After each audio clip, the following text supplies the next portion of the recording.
In exploring whether cybersecurity initiatives can impact revenue growth, I've found a few studies that showed that mature cybersecurity organizations experienced a 43% higher revenue growth rate over 5 years compared to the least mature organizations. 86% of respondents in a Deloitte survey reported that cyber initiatives had made a significant positive contribution to at least one key business priority, and that 47% of organizations with high cybersecurity maturity reported that their cyber initiatives yielded a positive impact on their share prices. However, all this is not without challenges, so let me highlight a few. Balancing cybersecurity investments with business strategy in order to achieve better outcomes is an ongoing challenge, along with talent shortages, increased threat landscapes, integrating cybersecurity across business units, and of course, keeping up with evolving regulations. However, given all of this, I'm curious as to whether a focus on optimizing your cybersecurity processes rather than just adding more tools can create a foundation for predictable revenue growth for your B2B company. I'll be looking to our guest for insights in a moment, but first, hello and welcome to the Predictable B2B Success podcast, brought to you by Spratworth.com. I'm Vinay Koshi, and our guest is Brittany Greenfield. Brittany, you are the CEO and the founder of Wabi. Did I pronounce that correctly? It's Wabi, Wabi, yes. okay, and essentially transforms how enterprises integrate security into the software development life cycle, if I'm not mistaken. But you, Brittany, have been recognized as a top woman in cyber by both Cybersecurity Excellence Awards and Cyber Defense Magazine's annual Global InfoSec Awards, as well as being recognized as one of Boston's Business Journal's 40 under 40. I could go on for a bit, but Brittany, I'm curious, was there a specific incident or event that triggered this journey into creating Wabi? No, so you know what? You hit the nail on the head with some of the stats that you Mm-hmm. talked about in the lead in. And I've been in enterprise software for almost 2 decades. And I got into cyber specifically as I was working in networking. And I realized that cyber wasn't just a protective measure that organizations had to take. It was really actually a core business driver. And that's what led me to get into what's known as the endpoint space. And for those unfamiliar with endpoint, that's like antivirus on your computer in a simplified way. And then start to look at the broader landscape to say, hold on one second, we've got to build this into the foundation of our technology, because if we can't secure it, we can't actually realize the full potential. And that's where Wabi came out of, to say, hey, look, 9 out of 10 breaches begin due to defects in code. So why aren't we focusing on building strong foundations for our enterprises and therefore our lives? And here you have it. Now I'm sitting with you. And thank you for sharing that. So, given your journey to date, what would you say would be your key area of strength? Yeah, our key area of strength is really about looking at the processes. I think all of us in technology, whether you're actually in development or just development adjacent, which everybody's development adjacent nowadays, are familiar with terms like software development lifecycle management or automation and orchestration. And while technically those components were in the security realm, they hadn't really been applied to how security was integrated into that life cycle. And what we do is we say, look, I'm a big believer, right? There are no new problems. There are just new applications of old problems. And what we do is we look at the process and, quite frankly, the life cycle of managing security as part of the development life cycle. Because the thing nobody ever talks about is both security and software are living and breathing. You don't get 20 app updates a week because there are that many new features, Mhm. right? Things are both changing on for the application and in the security landscape. And taking that, I don't want to call it an anti-tool approach, but it is an anti-tool approach. It says, let's look at the hygiene first. Let's look at the process. Mhm. Let's make sure we have the right fundamentals in place. That's really what differentiates us and why enterprises come to us. Given the journey, what would you say is your personal area of strength? So my personal area of strength, I like to call it, I know how to identify where the cats should be herded to and make the cats march towards it. More tactically, I've built my career in enterprise technology about saying, hey, there's that next market opportunity. For those familiar with the growth matrix, it's that shooting star. Yes, the cows are important to maintain and continue to serve the existing client base in an organization, but you got to be looking for that next star. So I love to look at market dynamics and say what's coming together. So in my current space, in Wabi space, I looked at the fact that we were finishing DevOps transformations, yet security had been left as an afterthought in it. So what has to happen next so that organizations can actually get the benefit of security, not just reduce breach risk? And so then I come up with the plans and say, okay, cats, let's go get it. And in that area of strength, what would you say is something that businesses don't know but should? Ooh, I'd say it's not just business owners, anybody that's in an entrepreneurial journey, whether it's as a business owner or the flashy new term is intrapreneur, right? Somebody that's doing this for a larger organization, is it's not enough to have a good idea. Good ideas are truly hard to come by, but you have to have a good idea at the right time. And most people, you can make a market out of anything, but what you have to do is look at all of the surrounding dynamics to say, is this the right time to pursue this? Because will my market be there when my product is ready? And too often people go, I have a pain, therefore the market has a pain. And I Googled the internet and that pain is worth 3 billion. Right. But that doesn't mean there's a market pain. And as a result, I think, especially in technology, people write a program before actually talking to customers.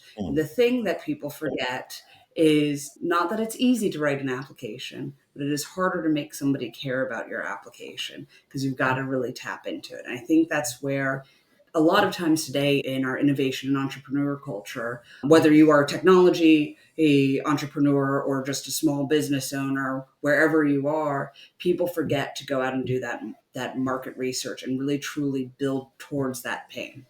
Brilliant.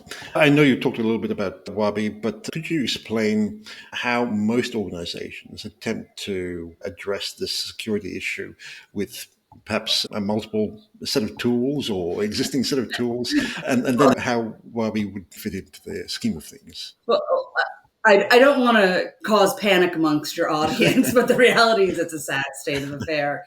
Companies have really band-aided this approach and they gotten away with it. And I'm not just talking about the app on your phone that you manage your workout plan with. I'm talking about some of the large institutions that we all frequent every day. Don't go pull out the money out of your bank, right? Maybe store some in the mattress. And they had the advantage that organizations were still going through their DevOps transformations and becoming modern software development organizations.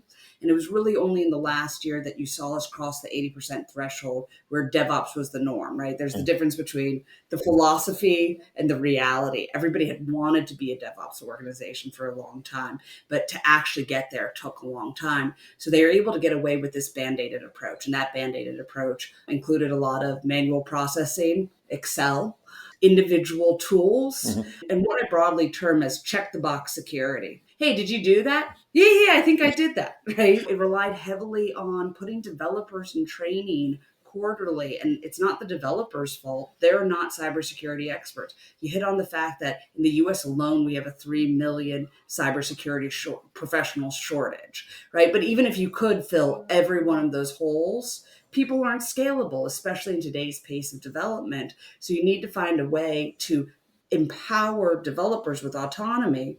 Training is not autonomy because this gets very granular very fast, but still give security that accountability. And that's really the problem that we've been tackling is how do we get people away from these point solutions, which could be actual products on the market or just things that they've come up with internally. So that way this just becomes part of their normal cadence and they can actually see the benefit that we run an annual survey on this. And organizations have actually come to understand that the benefit of integrated security isn't just reduced risk of breach.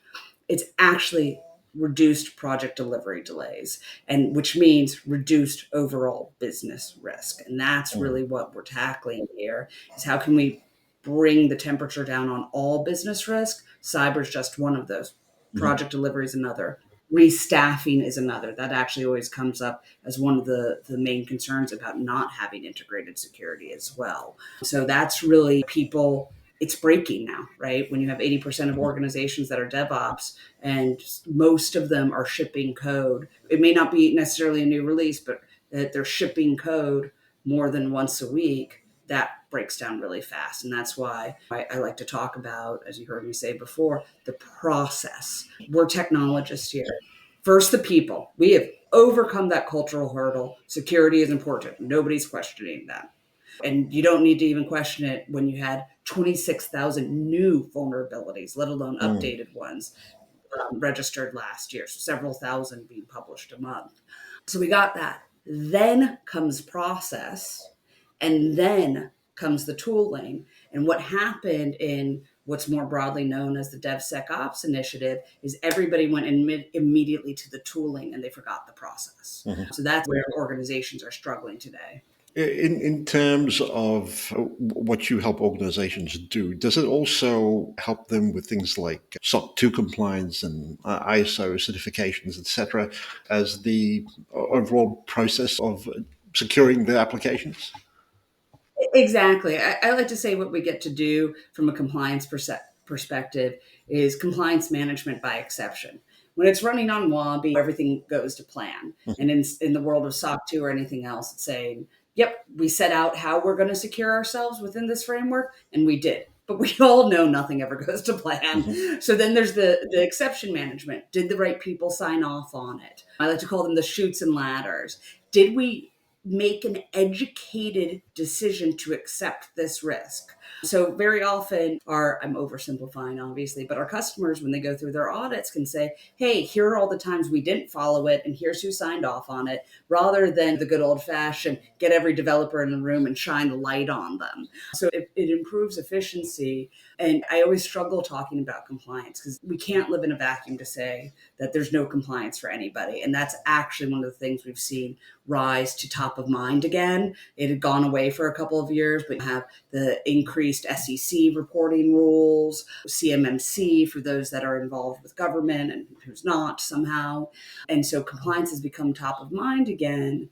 And yet, I don't want any organization to just do security for compliance reasons, because then coming back to your very original points, you're failing to capture the actual benefits and you're not doing good security. Mhm. Mhm. Would you say that there is enough awareness in most executive leadership teams about the need for incorporating security as part of the overall strategy? Absolutely. This conversation has changed a lot over the last 5 years and certainly a lot over the last decade. Mhm. It used to be the conversation of make sure that I don't show up on the front page of the paper.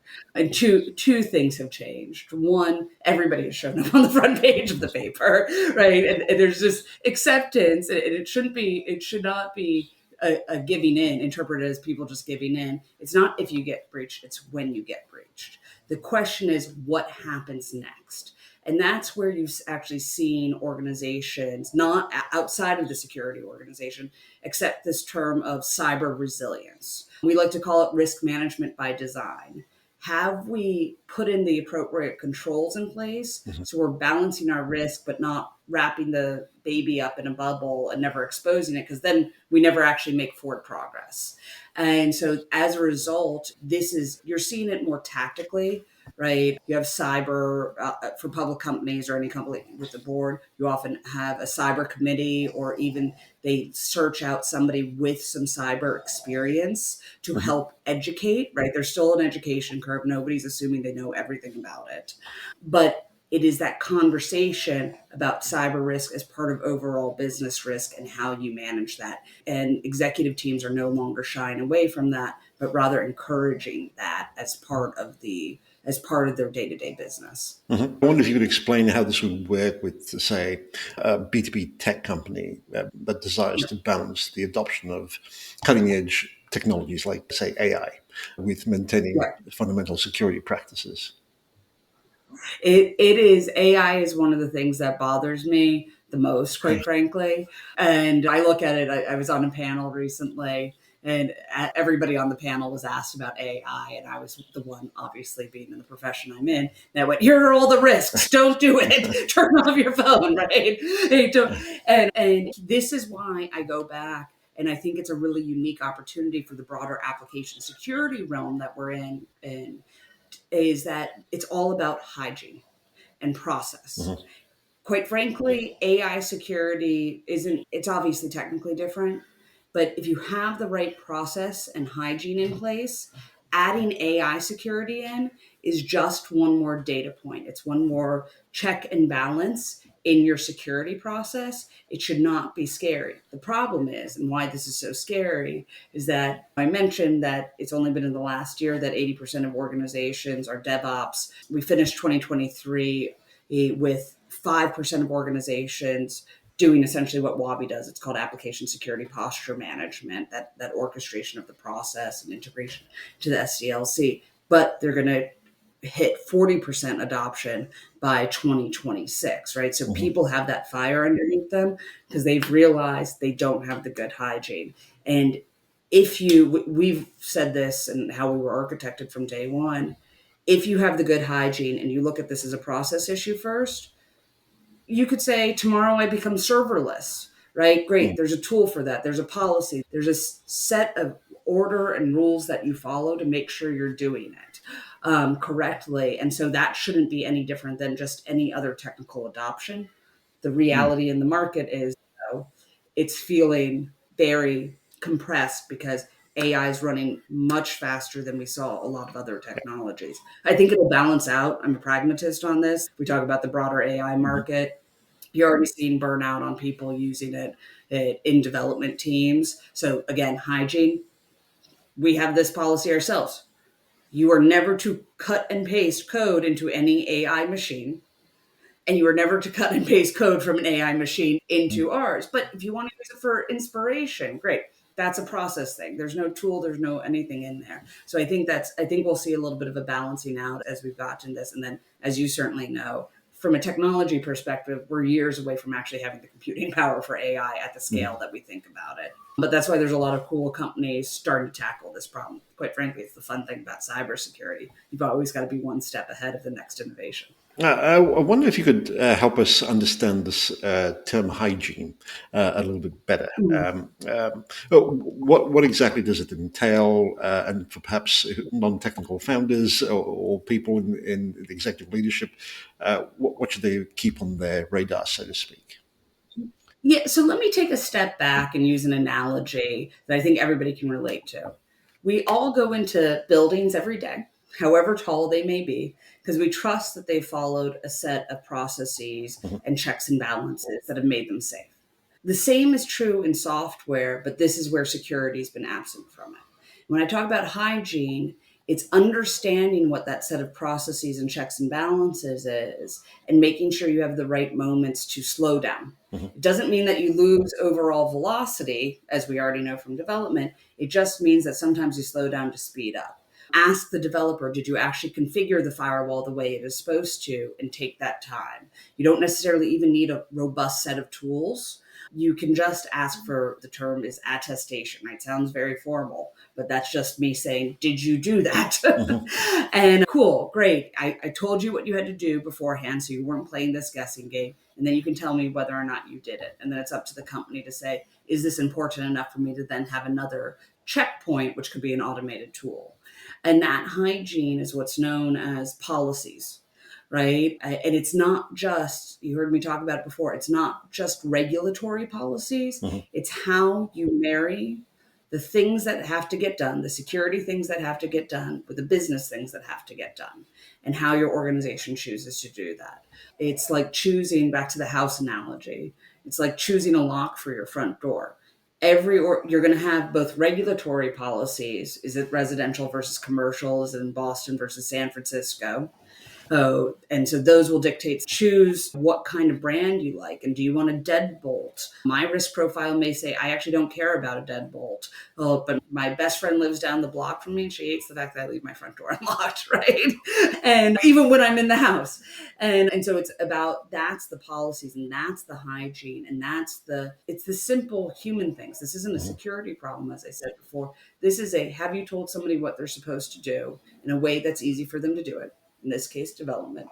And have you provided a feedback loop so that they could say whether or not they did it? And if they didn't, do you then have a process for correcting or just accepting the risk? Mhm. That's it. This is not rocket science as much as I would So, love to say it is.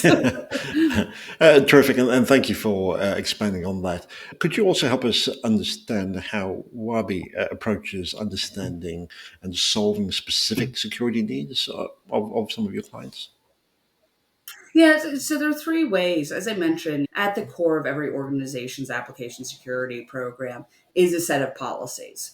And obviously, the smaller you are or the less regulated you are, the smaller that set is. But it's still that set of rules and things that give you order, so to Hmm. speak, to be able to manage security in there. So we ingest those. We can also, if somebody is concerned about a regulatory component, we can map those to the regulatory thing. So they can say, here's how I choose to interpret this, and then here's how I check the box on the Hmm. regulation.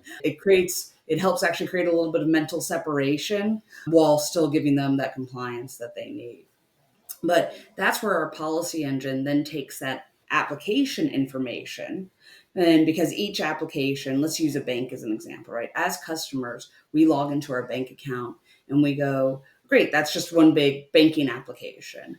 But for banks, the menu's regulated and secured differently than bill pay, than wire transfers. If nothing else, because wire transfers are regulated separately. Hmm. But also the customer experience is very different. So the policies that you're going to apply, how you're going to prioritize the vulnerabilities that come in is going to have a different prioritization criticality. And so we take that information that we know about the application, whether we're integrating with some of the application tools or typically our customers just onboard essentially like a project profile, Hmm. right?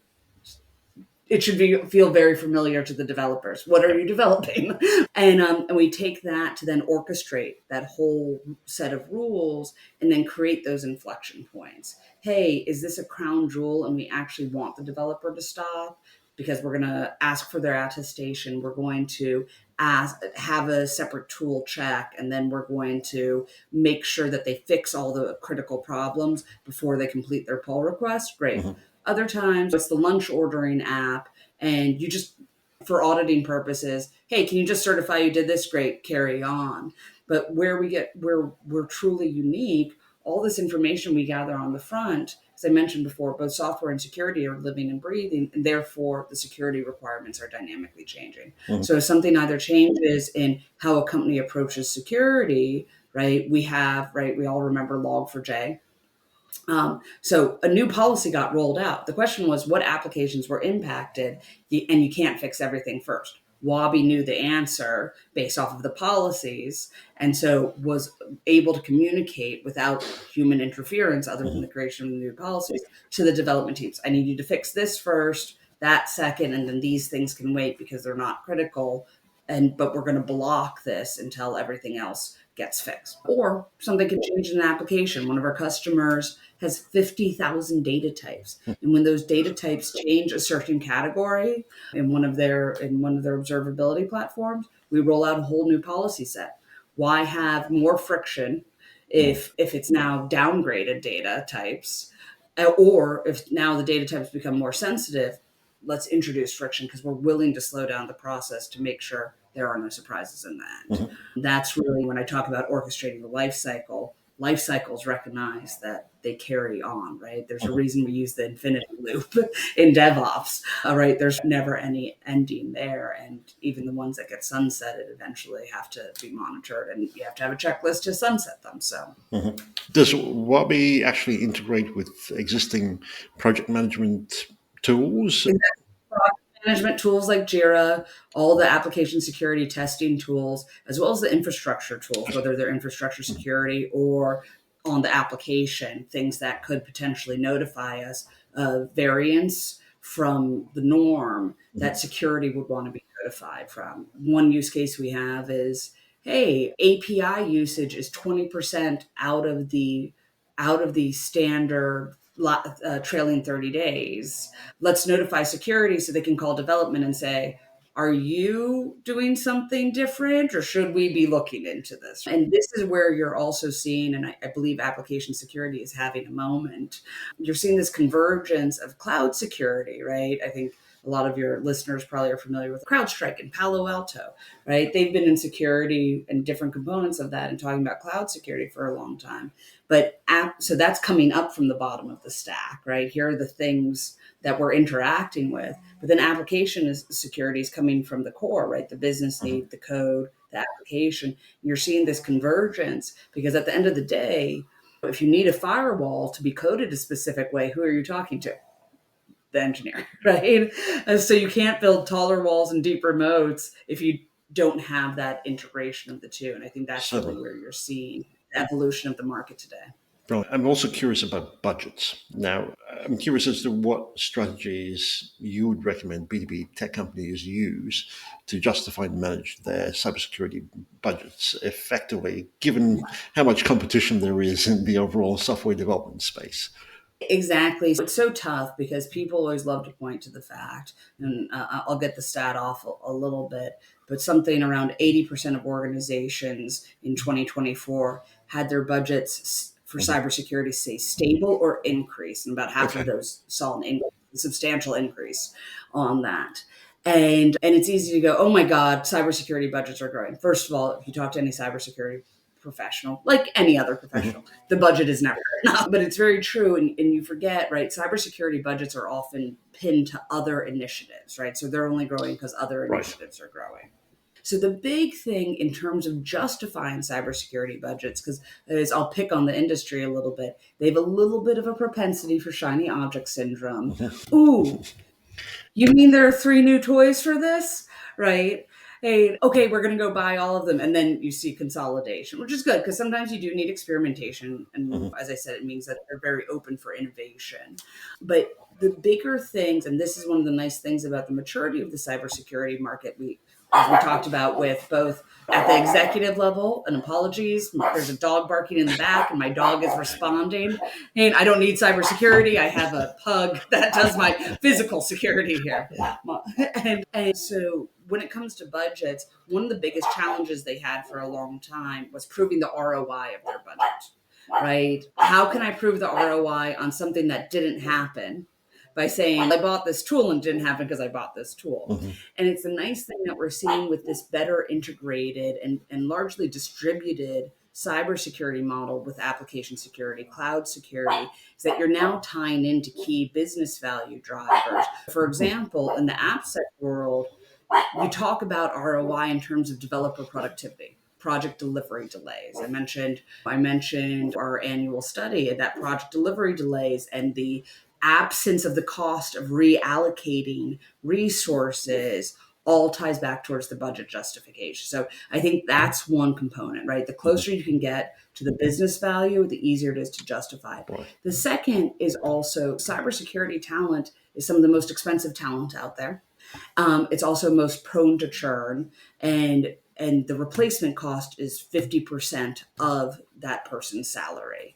So what you can do to one, maximize your existing team's efforts with what they already have, it not just keeps your FTE count down, but also prevents them from churning because they're less likely to get burnt out. And this is where you see this time and time again happen in the cybersecurity world. Orchestration really counts because it allows your very specialized cybersecurity professionals to reduce their manual firefighting and manual tasks that as humans we don't like, right? Period. Yeah. The widget making tasks that we just don't like, but also really to optimize. One of the stats one of our customers always loves to reference is they're like, it's my team of 3. I'm not getting another person. I couldn't find another person. And we can do the work of 8 to 10. Great. That is the kind of budget justification. And you're seeing a lot this year at the major conferences. We've just come out of major conference season, or the first half of it. It'll pick back up in August. And a lot of discussion about burnout of teams. And that is a huge win nowadays as well. So you obviously get the productivity for the larger organization, but making sure your teams are happy and stay with you helps just immensely, because that's a lot of institutional knowledge, but also you've recruited great people. Who wants to let a good person go? Absolutely. Yeah. So if we've covered our bases, so to speak, with on the security side of things, I'm curious with Wabi itself. Certainly, there's a lot of environmental factors that are driving growth. But if you were to pick one key driver of growth for the company in the past year, what would it be? Yeah, I would say it's the market maturity, right? And I alluded to this beforehand. We were founded, we knew that people were not done with their DevOps transformations. And so we said, we're going to go get as many at bats and be supportive of them as they're trying to figure this out as part of a larger thing, and be a little bit patient on it. And that way we know we'll have the technology that matches the need when the need is the norm, so to speak. And that's been our biggest driver of growth in the last year, is one, from a broader business perspective. This was a highly consultative sale, right? Because this was new territory. And unlike the DevOps transformations, this one, they don't have the time. They can't take 10 years to do it. I mentioned before, right? Our growth certainly pairs well with the market growth, which closed at 5% adoption in 2023, and it's going to hit 40% by 26. And so we have made sure we were there alongside our prospects and customers to provide guidance. Sometimes it's as simple as saying, hey, look, let Wabi be the platform where you kick the tires around. And then, so that way you're not just you're doing this in vivo to some degree, maybe with a small team, maybe we're being flexible. This is the advantage small businesses have. We can be flexible. Great. You need a new sandbox environment? We'll spin it up tomorrow, right? We're going to be partners in this. And then again, as I mentioned, the broader macros for those that we weren't working with beforehand that were coming to us is the imperative that it has to happen now. Things are breaking quickly, and they cannot meet the pace of today's business needs and their customer delivering on their customer promise without actually having security integrated. So we balance the two pretty well, I like to think. There's no perfect, no straight line in this journey. It allowed us to be in a really sweet spot versus being a laggard in the environment and trying to catch up, which we're starting to see folks pop their heads up in there now and talk a nice game. I'd say that's the negative on it, though. When there is an immediate problem that has to be fixed, you do have a lot of noise. And I think that's actually been the challenge in the growth, is differentiating ourselves from the noise. It's easy to talk a good game, but to prove yourself out there. And it makes it harder to get that first meeting, especially when you've seen a lot of snake oil out there before. Certainly. Given that, I'm curious, what insights have you learned, if you could share them, around pricing and market fit? How would you say you've discovered your high average contract value? Secret story is our first big contract. We actually stumbled in and we talked about budget drivers. The reason I know what those budget drivers is because we realized very quickly we'd been doing a lot more comparison early in our pricing to both DevOps and application security tools. And we realized that the actual comparison was really on the FTE side, was that they are getting Wabi for a fraction of an FTE. And we stumbled into that because we were working with a partner and they messed up the quote. And they did it for a tenth of the number of users that we had given the pricing for. And I said, you guys wrote this wrong. They said, no, they were totally fine with doing it for that much. And I went,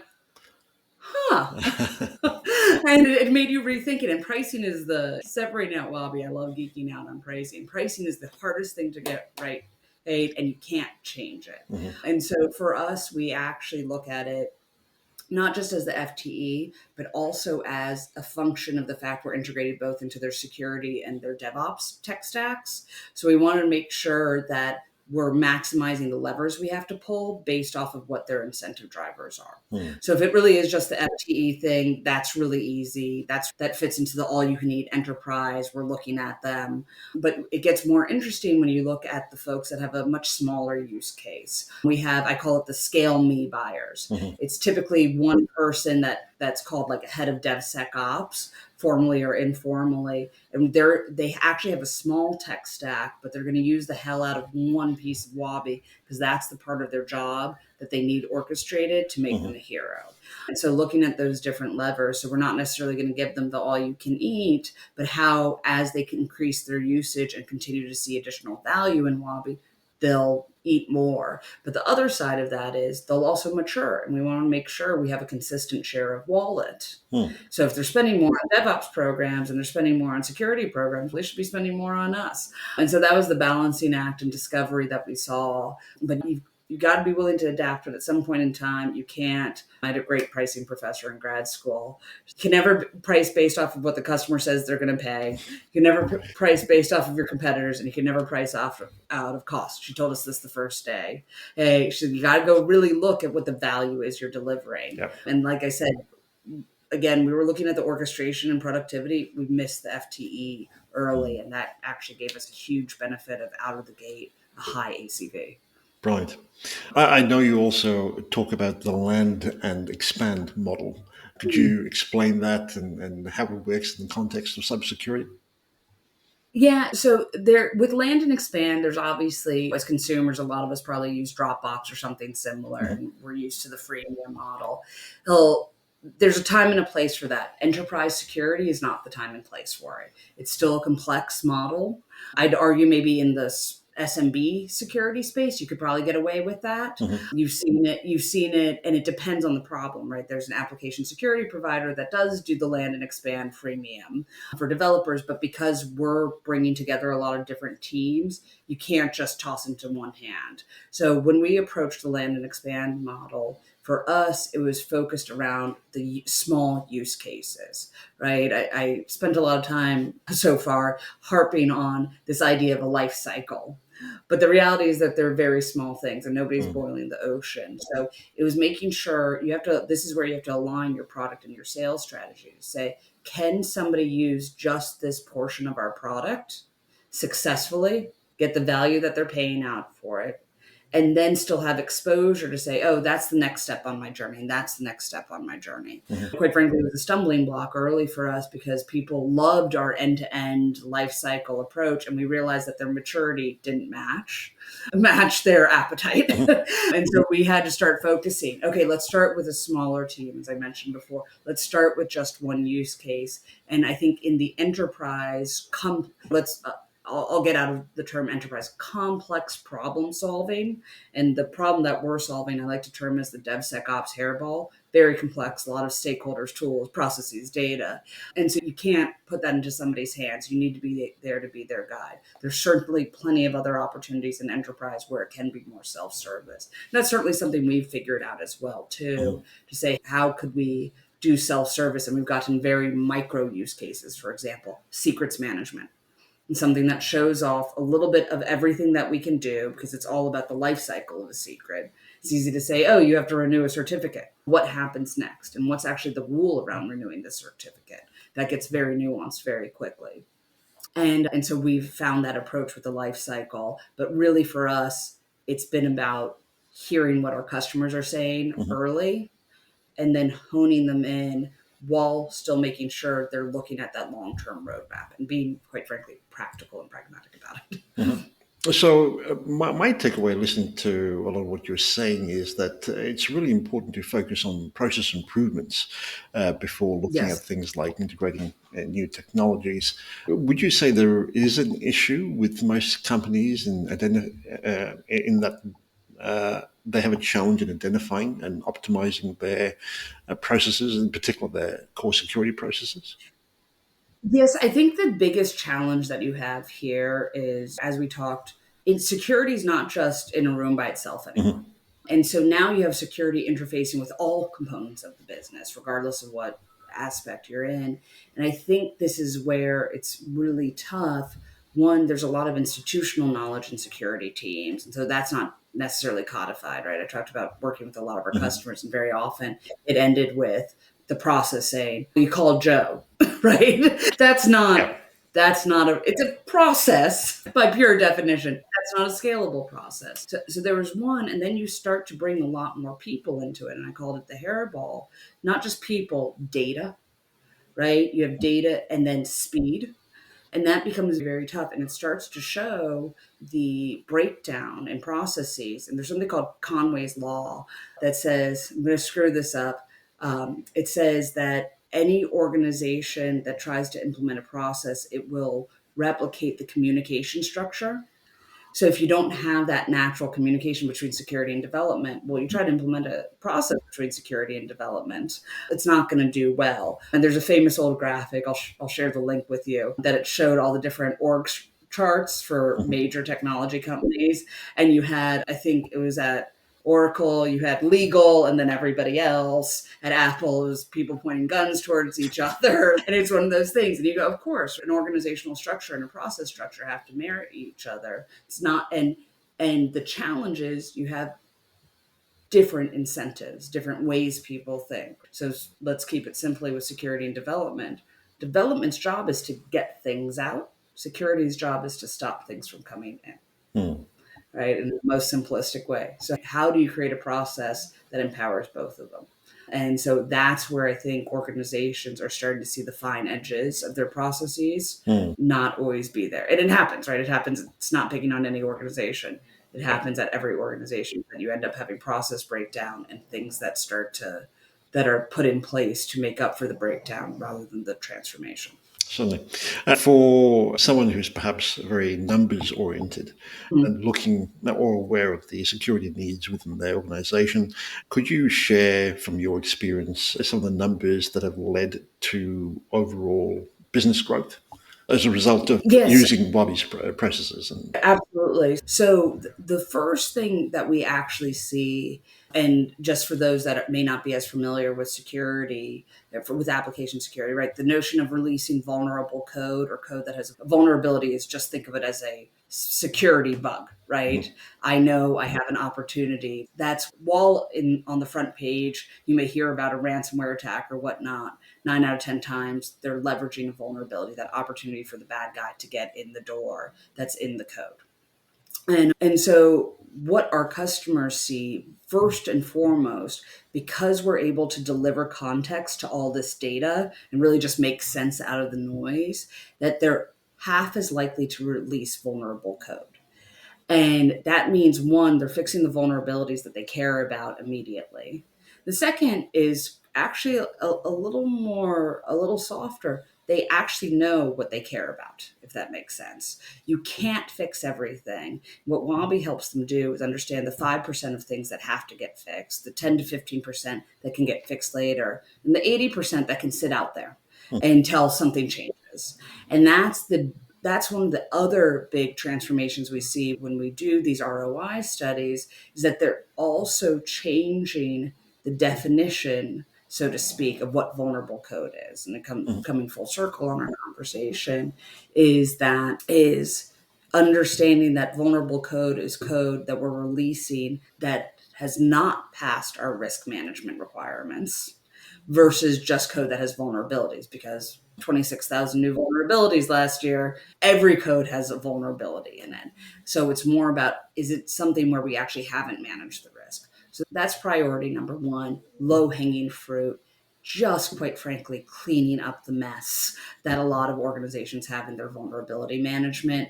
It is within a month or two, a different world. Mm. Everybody's happier. You just sense out of the chaos. Yep. The second I alluded to before is really that FTE force multiplier. One, we see our organizations, and it's hard to quantify, but if you talk to the resources that own Wabi on the security team, they'll say that they go from 75% manual to 25% manual, and they don't actually have a desire to become 100% non-manual, because that 25% manual is more about them being strategic advisors. It's now strategic work they're doing versus when they're 75% manual, it's constant Mm. cleanup work, it's triage, it's firefighting. And that's the PG version of the way that they describe it. And that is the force multiplier. They no longer have to worry about being every place at once. Wabi allows them to focus their attention on what needs to be done now and how can I help It's almost like a more of a shared services model where development gets the autonomy, since you're dealing on average with 100 developers for every one application security manager. So development gets the autonomy to say, we're going to make an educated decision about whether we do this or not. And then Wabi's going to enforce whether or not security cares about it and give them the accountability that they crave. And then bring in the expert when they need to. Okay, how can we solve this together rather than allowing this to be a blocker, and in a way that we're all happy about? And more importantly, I've said it multiple times, the number one benefit that organizations actually see, and both security and development recognize this as top, other than the reduction in breach risk, is project delivery delays. Hard and fast, no surprises, right? That's, again, just a fundamental human tenet. There are no more surprises. Therefore, security, we work with the telco who says they were giving the pass 9 out of 10 times. That's critical infrastructure. Yep. But that's because they didn't have the visibility to even ask a question, right? They had to trust that the information had been communicated and it was on them. And now there are no surprises for either team. And quite frankly, right, you get the productivity gains on the development side because they're also not getting the noise in the backlog too. With security, I'm curious, is there perhaps an aspect or two that you find doesn't get talked about very much? If so, what would they be? Sorry, would you repeat? You cut out for a second. Sure. With the cybersecurity approach that you're advocating, would you say that there's perhaps an aspect or two that doesn't get talked about very much? If so, what would they be? I think, not to sound like a broken record, but I think it's important because they don't get talked about. It's the process. Okay. Right? It is absolutely the process. In the realm of application security, so many people became trained on the fact that there's this whole alphabet soup: SAST, DAST, IAST, penetration testing, right? All these things. And that was their notion of application security. I have an application, I have a tool to test it. And then that world proliferated as you got more DevOps tools. Great, I've got a tool to check my container security, and I got a tool to go check my firewall, and all these things. All important. And what people forgot, and this is actually for reason that application security has been the redheaded stepchild of security for a while. It looked a little too development-y to be security, and it looked for development, it looked too security to be development. And so it was out in its own world. And you often actually even saw the professionals be former developers that became security wonks and moved into it. And it was all about the process. It's that setting of the rules and checks and balances. And you can do all of that and do good application security and never have a tool to support it if you have processes in. And they do not have to be complex, right? It can be, right? Every organization, I actually, as a startup, as a small business, get asked this. They go, isn't it cost prohibitive for you guys to do security in your own way? Hey, and you're like, actually, no, because it's just process costs nothing. Process is just good business. And that is the number one thing that we're seeing. And the conversation, again, is starting to change, but that is the number one thing. So the second thing that's a variation on that is really this notion of risk management by design. For so long, cyber's been focused on building tall walls and better mousetraps and whatnot, but you can't, right? Just let's separate out the cybersecurity and the application, right? Even if I don't leave my house, there is still risk to me in my house. There is no perfect security. Yep. And then you add on the fact that there's no perfect code, and therefore you certainly can't have perfect security. So all you can do is manage it. All you can do is say, here's the world in which I'm willing to operate in my risk. That can be influenced by business goals, your customer concerns, regulatory requirements, whatever else is happening in the world that you don't have control over. And here is how I'm going to approach it to manage that. I'm going to walk out of my house and lock my door every day. Great. That is a risk management approach. And that is something that we're just finally starting to see organizations pick up on. And I said it before, organizations are now starting to accept I can only fix 5% of things at any given time, right? Which is something that we could all use. And that's actually where Wabi's name comes from, is the Japanese concept of wabi-sabi, which says, let me accept imperfections in the things that I create as a step towards enlightenment. So let us just be okay with the fact that security is going to be pretty imperfect.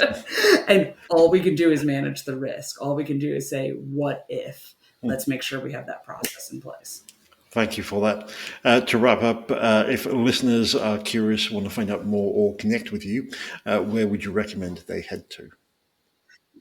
Please head straight to www.wabisoft, WABBISOFT.com, or feel free to reach out to me on LinkedIn. Just make sure you let me know that you heard me on the B2B Success podcast, so that way I have some context. Happy to carry on any conversation here. Obviously, I love evangelizing my space, so if it's a journey that you're on, or just it takes a village as entrepreneurs and business leaders. So we're happy to have a conversation about any of it and appreciate the chance to be here and talk about this. I think security is something that's top of mind for everybody. It's dinner table conversation now, but making sure we do this in organizations in a healthy and practical way is the only way we're actually going to maximize our full business value on it.